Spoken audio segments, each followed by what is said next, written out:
আমি ৰজাৰ অসমত নাই সেইটোত ইয়াতেতো তেওঁ নিজৰ কথাতে আকৌ ভুল কৈ দিলে মই শুদ্ধ কৰি দিওঁ ইউ আৰ আ পাব্লিক সাৰ্ভেণ্ট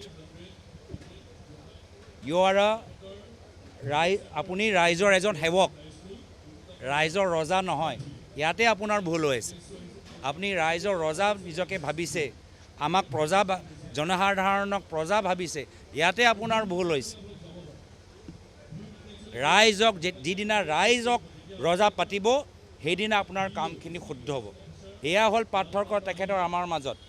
তেওঁ নিজকে ৰজা ভাবে আমি ৰাইজক ৰজা ভাবোঁ তেওঁ নিজকে ৰজা ভাবে আমি ৰাইজৰ সেৱক ভাবোঁ তেওঁ ৰাইজক ভয় খুৱাবলৈ চেষ্টা কৰে আমি ৰাইজক ভয় কৰোঁ তেওঁ ৰাইজৰ অধিকাৰ প্ৰশ্ন কৰাৰ অধিকাৰ কৰ্তন কৰিবলৈ বিচাৰে ৰাইজৰ সমালোচনা কৰা অধিকাৰ কৰ্তন কৰিবলৈ বিচাৰে আমি ৰাইজৰ অধিকাৰ মুকলি হোৱাটো বিচাৰোঁ